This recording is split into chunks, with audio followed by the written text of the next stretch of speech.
नमस्कार दोस्तों, आपका स्वागत है अपने YouTube channel Vipin sir Bharatpur में। आज हम पढ़ने वाले हैं राजस्थान जीके के अंतर्गत राजस्थान की कला संस्कृति के टॉपिक राजस्थान के लोक देवता।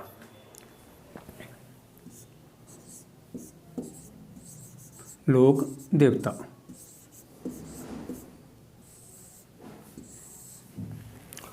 लोक देवता उनको कहते हैं जो धार्मिक योद्धा होते थे। पुराने समय में जो धार्मिक योद्धा होते थे उनको लोक देवता कहा गया और किंवदंतियों और आख्यानों के अनुसार इनको अलौकिक शक्तियाँ प्राप्त हुई और इनको क्या बोला गया, लोक देवता। अब लोक देवता की बात करते हैं हम। राजस्थान में मुख्यतः 5 लोक देवता हैं, जिनमें अपने पहले नंबर पर आते हैं रामदेव जी।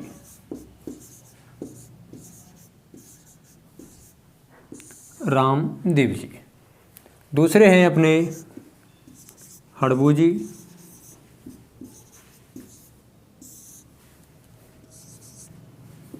तीसरे नंबर पर अपने जो लोक देवता आते हैं वो आते हैं पाबू जी राठौड़।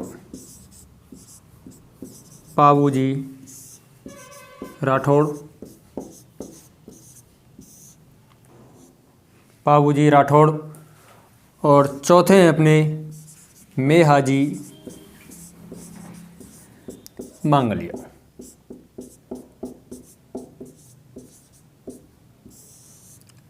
रामदेव जी, हड़बू जी, पाबू जी राठौड़, मेहाजी मांगलिया और चौथे हैं अपने गोगा जी। गोगा जी। बात करते हैं हम रामदेव जी की। तो रामदेव जी एक तंवर वंशीय जाट थे। कौन थे? तंवर वंशीय जाट। कहीं कहीं तंवर वंशीय जाट लिखा हुआ है इनके बारे में और कहीं कहीं लिखा हुआ है तंवर वंशीय राजपूत। हड़बू जी जो थे ये रामदेव जी के क्या थे? मौसेरे भाई। क्या थे? रामदेव जी के मौसेरे भाई। पाबू जी राठौड़ वंश से संबंधित थे और मेहाजी मांगलिया ये मांगलिया वंश से संबंधित थे। ठीक है। अब इनकी बात करते हैं। रामदेव जी, रामदेव जी के गुरु थे, उनका नाम था योगी बालीनाथ। योगी बालीनाथ। रामदेव जी के गुरु का नाम क्या था? योगी बालीनाथ। अब हड़बू जी भी रामदेव जी के मौसेरे भाई थे, तो इनके गुरु भी कौन हुए? योगी बालीनाथ। योगी बालीनाथ की बात करें तो योगी बालीनाथ जो हैं अपने मसूरिया पहाड़ी कहाँ पर है? जोधपुर में। योगी बालीनाथ की जो तपोस्थली है, तपोभूमि है और उनका प्रमुख जो मंदिर है वो कहाँ पर है? मसूरिया पहाड़ी। और मसूरिया पहाड़ी कहाँ पर? अपनी जोधपुर में। मसूरिया पहाड़ी जोधपुर। ठीक है। इसके बाद हम बात करते हैं पाबू जी राठौड़ की। पाबू जी राठौड़ की। पाबू जी राठौड़ जो हैं ये कोलूमुंड या कोलूमंड जोधपुर। इनका प्रमुख मंदिर कहाँ पर है? कोलूमंड जोधपुर में है पाबू जी राठौड़ का। इसके बाद करते हैं गोगा जी। गोगा जी हैं कहाँ पर? ददरेवा। और ददरेवा कहाँ पर है? अपना चूरू में। ये कहाँ से संबंधित हैं? गोगा जी ददरेवा। और ददरेवा कहाँ पर पड़ता है? अपना ददरेवा पड़ता है अपना चूरू में। ठीक है। इसके बाद हम बात करते हैं हम मेहाजी मांगलिया। मेहाजी मांगलिया के बारे में कहा जाता है कि इनके मंदिर का जो पुजारी होता है, किनके मंदिर का? मेहाजी मांगलिया के मंदिर का जो पुजारी होता है वह निसंतान होता है। क्या होता है? निसंतान। अब निसंतान क्यों होता है? क्योंकि इनके जो धर्म में मेहाजी मांगलिया जो हैं इनके जो मंदिर का पुजारी होता है निसंतान होता है। वो निसंतान क्यों होता है? क्योंकि इनके जो भक्त होते हैं, इनके जो पुजारी होते हैं वो अपना वंश नहीं चलाते हैं, बल्कि वो अपनी संतान क्या लेते हैं? गोद लेते हैं। वो अपनी संतान गोद लेकर के अपना वंश को आगे बढ़ाते हैं। मेहाजी मांगलिया इनके पुजारी क्या होते हैं? निसंतान होते हैं। इनका जो मुख्य मंदिर है वो कहाँ पर पड़ता है? अपना वो पड़ता है अपना बापड़ी। और बापड़ी कहाँ पर है? बापड़ी या बापनी जोधपुर में। कितने लोक देवता हैं अपने? 5। एक है रामदेव जी। रामदेव जी कौन है? तंवर वंशी हैं और उनके गुरु का नाम क्या है? योगी बालीनाथ। ठीक है। इसके बाद दूसरे इनके मौसेरे भाई हैं हड़बू जी। हड़बू जी का जो गुरु हैं उनका नाम क्या है, योगी बालीनाथ है। और योगी बालीनाथ की तपोस्थल या तपोभूमि वो कहाँ पर है, अपनी मसूरिया पहाड़ी। और मसूरिया पहाड़ी कहाँ पर पड़ती है, जोधपुर में।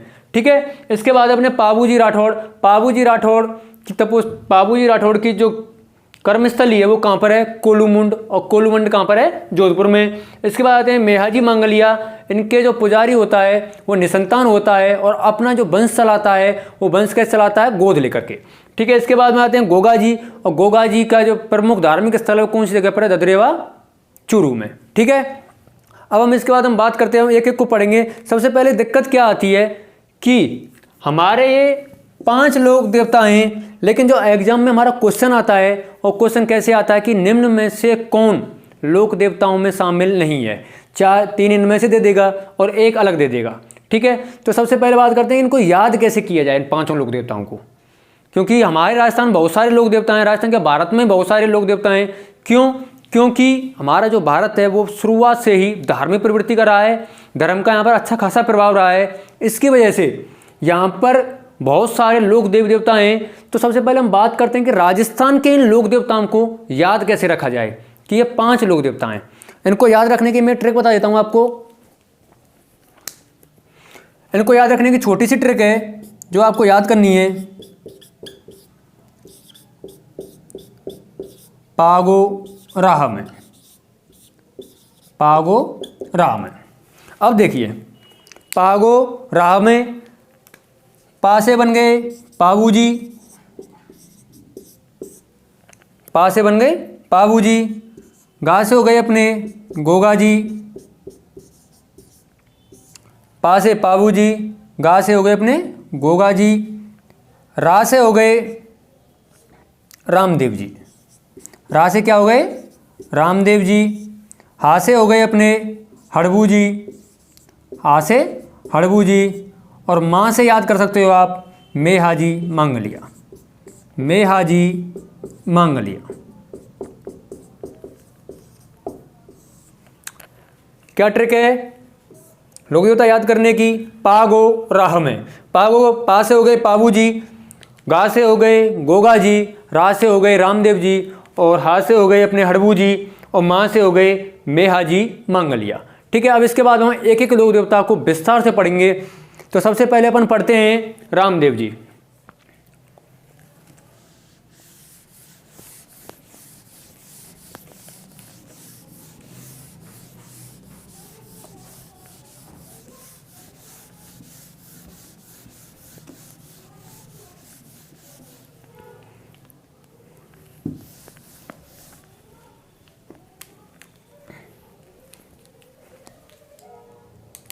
रामदेव जी,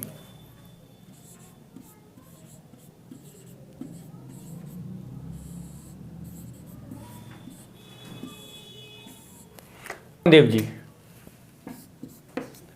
रामदेव जी के उपनाम। सबसे पहले बात करते हैं हम रामदेव जी के क्या क्या उपनाम है। तो रामदेव जी के हम उपनामों की बात करें तो सबसे पहले इनको कहा जाता है रामसा पीर। क्या बोलते हैं इनको, रामसा पीर। और ये रामसा पीर क्यों कहा गया, क्योंकि रामसा पीर जो उनको नाम दिया गया था वो दिया गया था मुसलमानों के द्वारा। किसके द्वारा, मुसलमानों के द्वारा।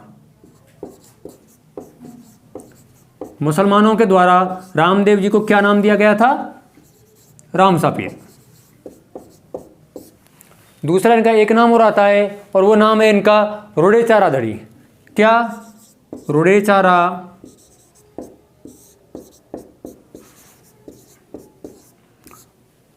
रामसा पीर, दूसरा नाम है इनका रुड़ेचारा धड़ी। ठीक है, तीसरा जो नाम आता है इनका वो आता है लीला घोड़े के सवार। लीला घोड़े के सवार, क्योंकि रामदेव जी का जो घोड़ा था वो कैसे कलर का था, लीले कलर का, तो इनको क्या बोला जाता है, लीला घोड़े के सवार। जबकि राजस्थान में घोड़े वाले बाबा के नाम से जो प्रसिद्ध हैं वो हैं अपने कर्नल जेम्स टॉड। कौन है, कर्नल जेम्स टॉड। इनका एक नाम है रामसा पीर, रुड़ेचारा धड़ी, लीला घोड़े के सवार। ठीक है, और एक नाम और आता है इनका पीरों के पीर। पीरों के पीर नाम इनका किस प्रकार पड़ा? जो पीरों के पीर है, एक बार ऐसा बताते हैं कि मक्का से रामदेव जी के चमत्कार घटनाओं से प्रभावित होकर के मक्का से कुछ मुस्लिम पीर यहाँ पर आए थे और उन्होंने रामदेव जी की परीक्षा लेनी चाहिए। तो उन्होंने आके रामदेव जी से कहा कि हमको भोजन करना है, लेकिन हमारे जो बर्तन हैं वो कहाँ पर रह गए? मक्का में।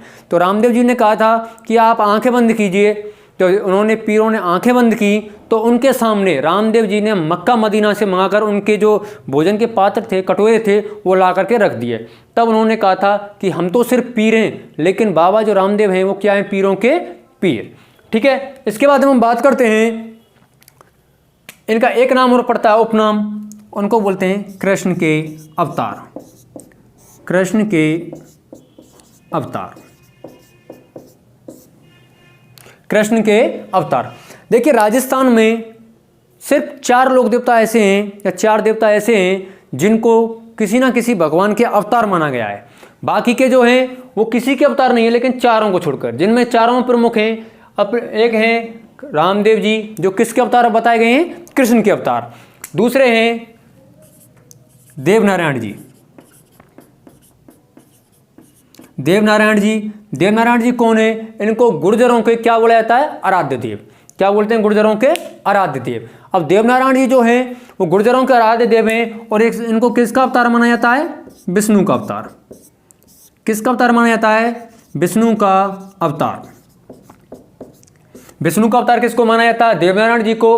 और रामदेव जी को क्या माना जाता है? कृष्ण का अवतार माना जाता है। तीसरे पर है अपने पाबू जी। कौन है तीसरे पर? पाबू जी। पाबू जी को क्या माना जाता है? लक्ष्मण जी का अवतार। क्या माना जाता है इनको? लक्ष्मण जी का अवतार। लक्ष्मण जी का अवतार किसको माना जाता है? पाबू जी को माना जाता है। देवनारायण जी को क्या माना जाता है? विष्णु का अवतार माना जाता है। और एक और है अपने जो लास्ट हैं वो हैं चौथे कल्ला जी। कौन है चौथे? कल्ला जी। कल्ला जी को किसका अवतार मानते हैं? शेषनाग का अवतार। कल्ला जी को किसका अवतार मानते हैं? शेषनाग का अवतार। देखिए दोबारा से, रामदेव जी को किसका, कौन से भगवान का अवतार माना जाता है? रामदेव जी को माना जाता है कृष्ण के अवतार। देवनारायण जी को माना जाता है विष्णु के अवतार। और पाबू जी को माना जाता है लक्ष्मण जी के अवतार। और कल्ला जी को माना जाता है शेषनाग के अवतार। ये 4 ही ऐसे हैं, 4 ही लोक देवता है, 4 ही देवता ऐसे हैं जिनको क्या माना जाता है राजस्थान में? भगवान के अवतार। बाकी के जितने भी देवता हैं उनको किसी का भी अवतार नहीं माना जाता है। ठीक है, अब बात करते हैं रामदेव जी अवतार किसके थे? कृष्ण के। अवतार किसके थे? कृष्ण के। और इनको यदि हम वंशज माने, क्या माने? वंशज। तो वंशज किसके थे? अर्जुन के। किसके वंशज थे? अर्जुन के। अर्जुन के वंशज थे, कृष्ण के अवतार थे। ठीक है, इसके बाद में हम बात करते हैं रामदेव जी के बारे में, इनके जन्म के बारे में। किसके बारे में बात करते हैं? इनके जन्म के बारे में।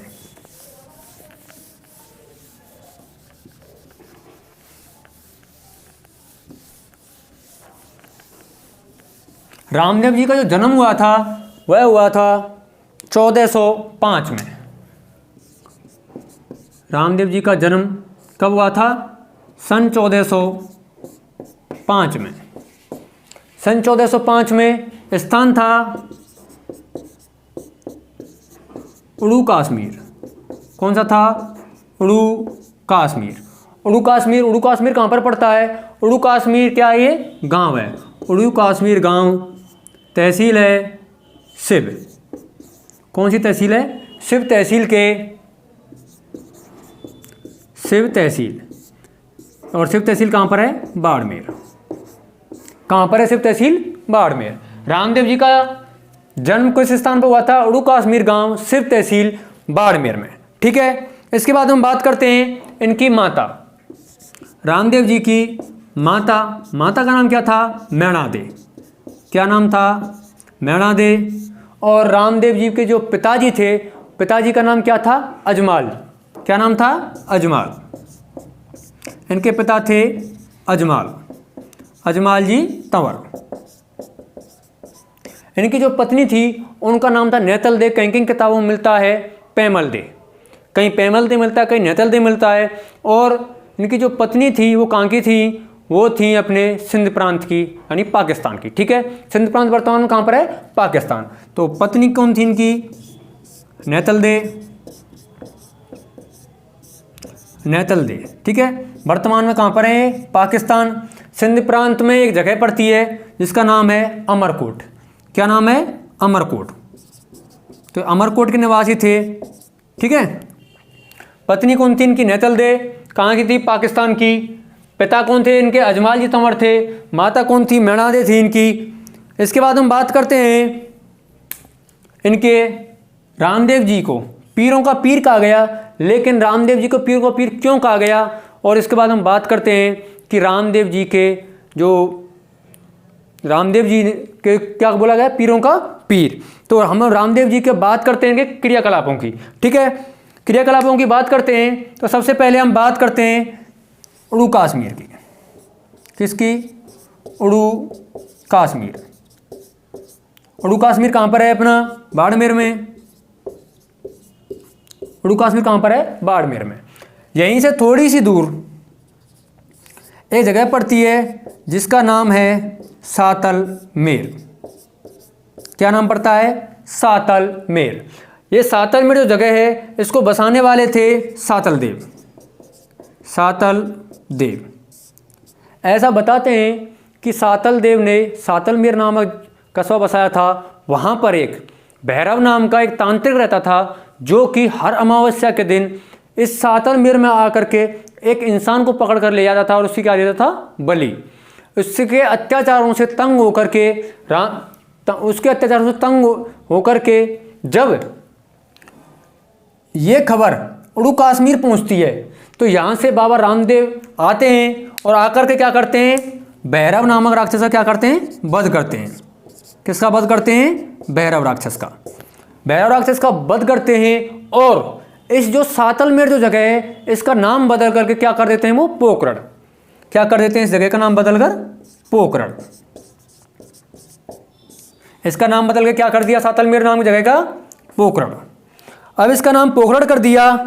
कुछ दिनों के बाद, ये तो बाल्यावस्था की घटना है कि इन्होंने किसका वध किया था, भैरव नामक राक्षस का। कुछ समय के बाद में इनकी एक बहन होती है। किसकी, बाबा रामदेव की। रामदेव जी की एक बहन होती है और उस बहन का नाम क्या है, सुगनाबाई। क्या नाम है, सुगनाबाई। सुगनाबाई की शादी पुंगल। कौन सी जगह, पुंगल।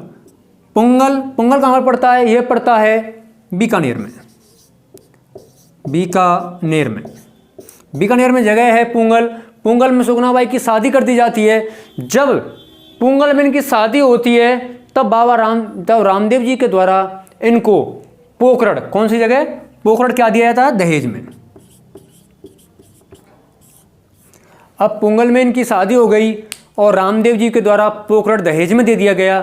जब पोकरण इनको दहेज में दे दिया गया सुगनाबाई को, तो हमारे हिंदू धर्म में ये प्राचीन परंपराएं कि बेटी के घर पर अन्न और जल ग्रहण नहीं करते। अब बाबा रामदेव तो रह यहीं पर रहे हैं, कहाँ पर रह रहे हैं वो, पोकरण में। तो उन्होंने क्या किया, उन्होंने इस स्थान को छोड़ना उचित समझा।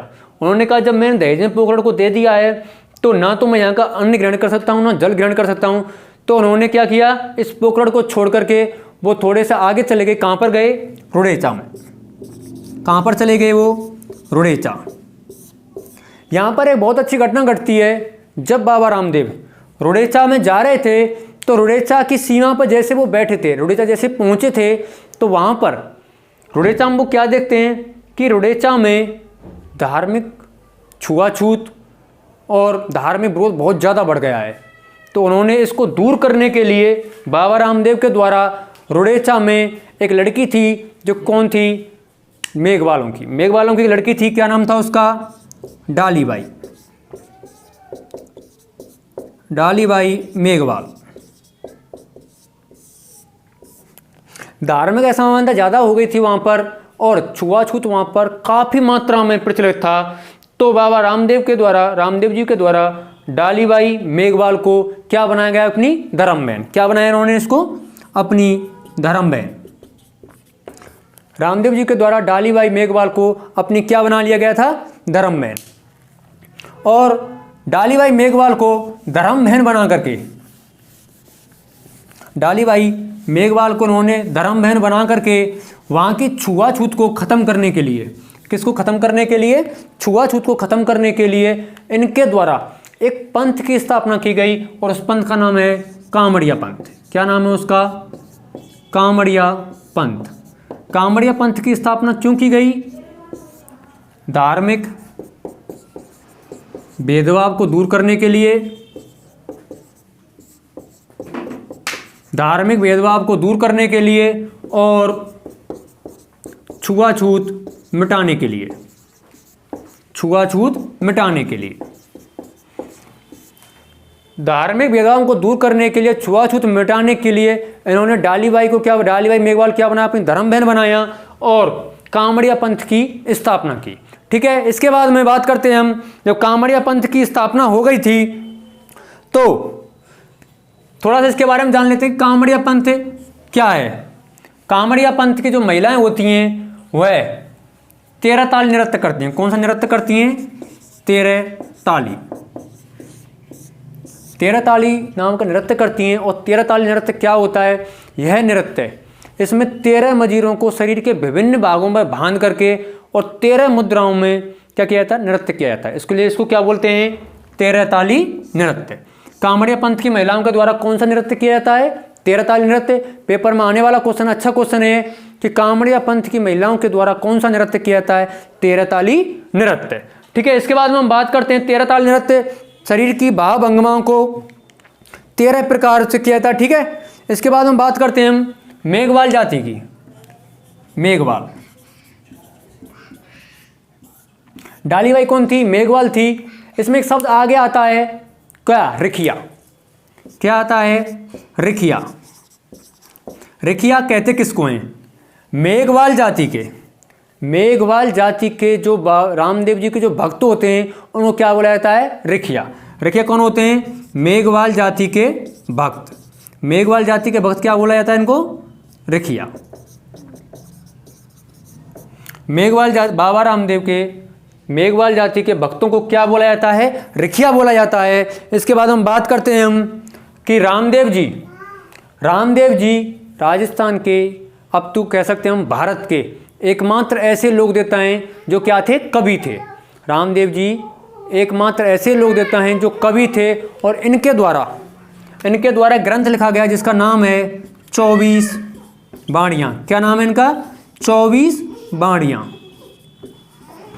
24 बाणियाँ नामक एक ग्रंथ लिखा गया। ग्रंथ के लेखक कौन है? रामदेव जी। रामदेव जी राजस्थान के एकमात्र ऐसे लोक देवता जो क्या थे? कवि थे। अब बात करते हैं हम आगे। ठीक है, तो रामदेव जी का ग्रंथ कौन सा है? 24 बाणियाँ। अब हम थोड़ा सा आगे बात करते हैं रामदेव जी के मंदिर के बारे में। किसके बारे में? मंदिर के बारे में। मंदिर,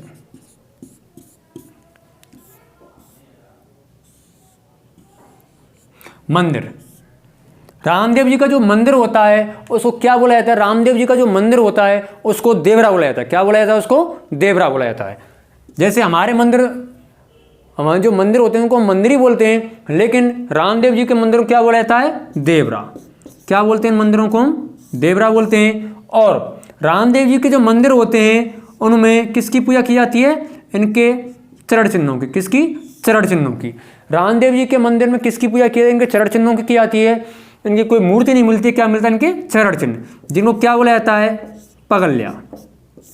क्या बोलते हैं उनको? पगल्या बोलते हैं। और मंदिर के ऊपर एक 5 रंग की, मंदिर के ऊपर एक 5 रंग की ध्वजा फहराई जाती है जिसको क्या बोला जाता है? नेजा।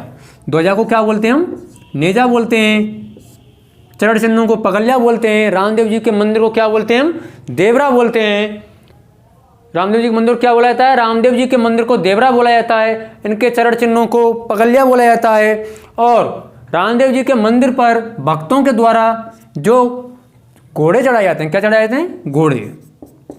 कैसे घोड़े चढ़ाए जाते हैं? नीले घोड़े चढ़ाए जाते हैं। और उन नीले घोड़ों को क्या बोलते हैं? उन नीले घोड़ों को बोला जाता है घुड़ला।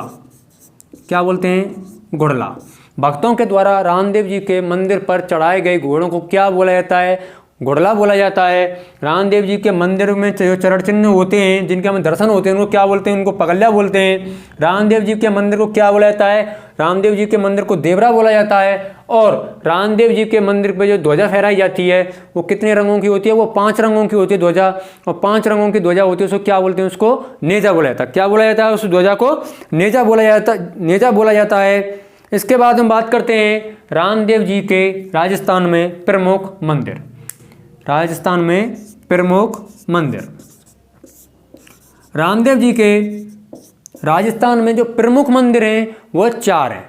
क्या है? 4। अब देखिए, मैंने आपको बताया था कि रामदेव जी के मंदिर को क्या बोला जाता है? देवरा।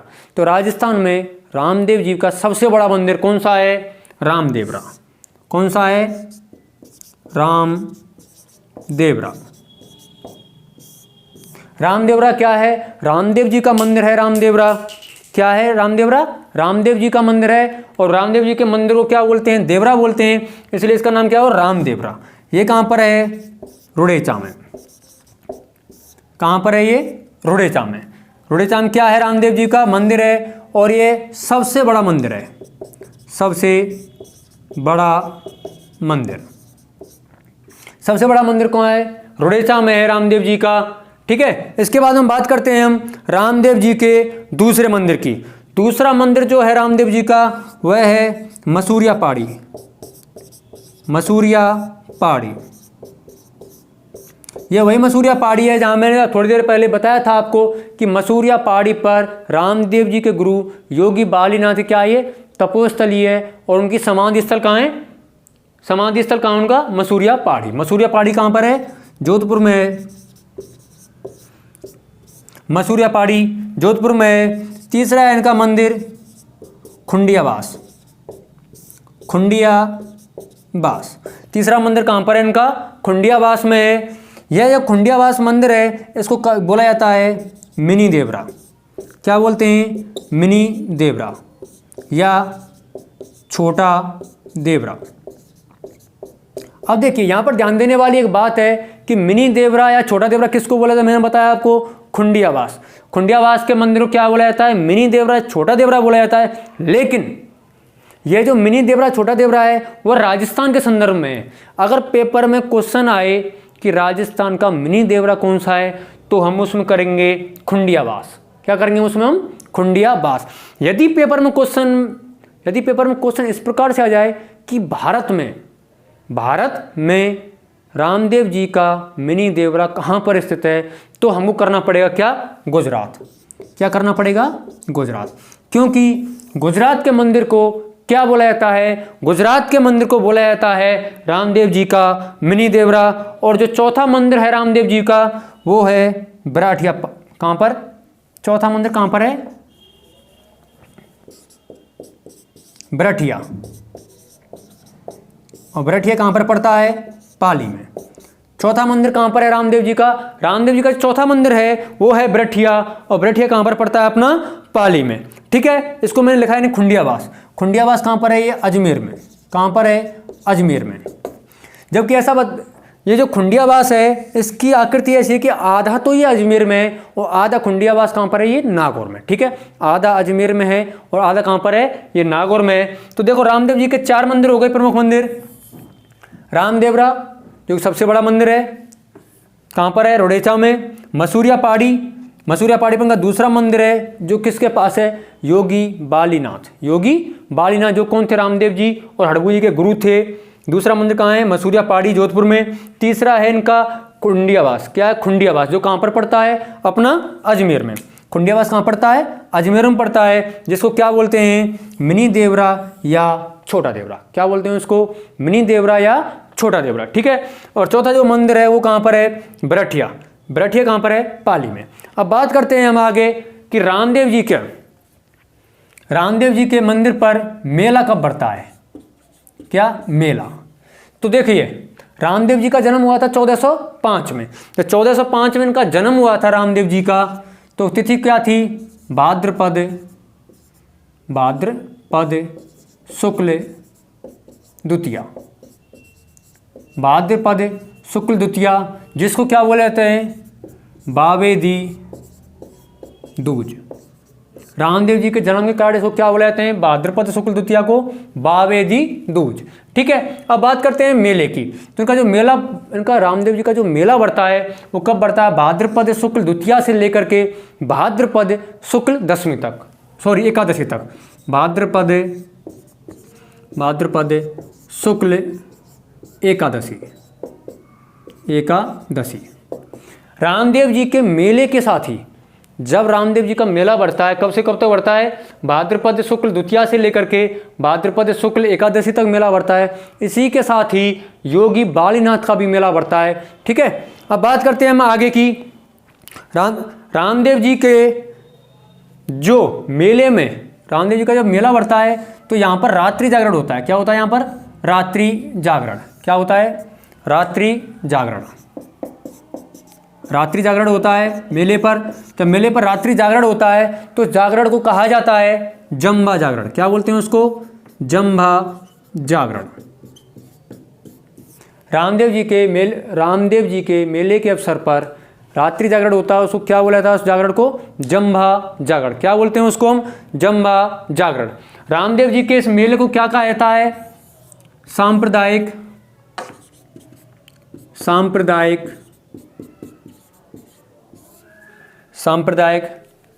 सद्भावना का मेला। क्या बोलते हैं, सांप्रदायिक सद्भावना का मेला। क्योंकि रामदेव जी का ये जो मेला बढ़ता है, कब बढ़ता है, भाद्रपद शुक्ल द्वितीया से लेकर के भाद्रपद शुक्ल एकादशी तक इनका मेला बढ़ता है।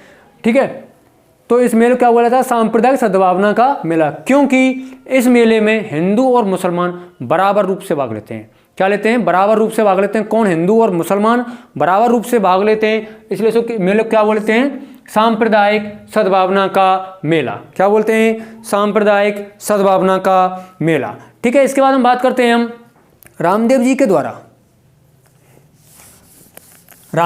द्वारा उस समय क्या हुआ था, धर्मांतर बहुत जोर शोरों से होता था। क्योंकि भारत पर किसका राज था, मुगलों का। किसका राज था, मुसलमानों का राज था। इसलिए यहाँ पर क्या होता था, यहाँ पर धर्मांतरण। क्या होता था, धर्मांतरण। तो रामदेव जी के द्वारा एक आंदोलन चलाया गया जिसका नाम था शुद्धि आंदोलन। क्या नाम था, शुद्धि आंदोलन। अब बात करें शुद्धि आंदोलन। शुद्धि आंदोलन क्या था, शुद्धि आंदोलन हुआ था जो हिंदू जबरदस्ती मुसलमान बना दिए गए हैं, हिंदू से क्या बना दिए गए हैं, मुसलमान बना दिए गए हैं, उनको क्या बोला जाते हैं, कायम खानी। क्या बोलते थे उनको, कायम खानी मुसलमान। कायम खानी मुसलमान। कायम खानी जो मुसलमान हैं उनको वापस से हिंदू धर्म में दीक्षित करने के लिए बाबा रामदेव जी के द्वारा एक आंदोलन चलाया गया, जिस आंदोलन क्या बोला जाता है, शुद्धि आंदोलन। क्या बोलते हैं उस आंदोलन को, शुद्धि आंदोलन। बाबा रामदेव जी के जब मेला बढ़ता है तो उस समय इनके जो शिष्य होते हैं, इनके जो भक्त होते हैं, वह गुजरात से भी आते हैं, एमपी से भी आते हैं, और गुजरात से आते हैं, एमपी से आते हैं, पंजाब से भी आते हैं। तो इनके जो पैदल यात्री आते हैं, कौन आते हैं, पैदल यात्री जो आते हैं उनको क्या बोला जाता है, जातरू। क्या बोलते हैं इनके पैदल यात्रियों को, जातरू बोला जाता है। किसके, रामदेव जी के पैदल यात्री। रामदेव जी के जो पैदल यात्री होते हैं, जो भक्त होते हैं, जो पैदल ही रामदेव जी के रामदेवरा तक आते हैं, उनको क्या बोला जाता है, उनको जातरू बोला जाता है। क्या बोला जाता है, उनको जातरू बोला जाता है। ठीक है, इसके बाद में हम थोड़ी सी बात करते हैं रम्मत। इसके बाद हम थोड़ी सी बात करते हैं कि रम्मत क्या है, एक लोकनाट्य है। रम्मत क्या है, एक लोकनाट्य है। और जब रम्मत का प्रारंभ किया जाता है, रम्मत का जब प्रारंभ किया जाता है तो उससे पहले क्या गाए जाते हैं, रामदेव जी के भजन। रामदेव जी के भजन गाए जाते हैं। कब, जब रम्मत का प्रारंभ होता है। यानी यदि पेपर में आ जाए कि रम्मत के प्रारंभ से पूर्व किस लोक देवता के भजन गाए जाते हैं, तो किसके गाए जाते हैं, रामदेव जी के। किसके गाए जाते हैं, रामदेव जी के। आज के लिए बस इतना ही। आगे हम चर्चा करेंगे अपने नेक्स्ट क्लास में। धन्यवाद।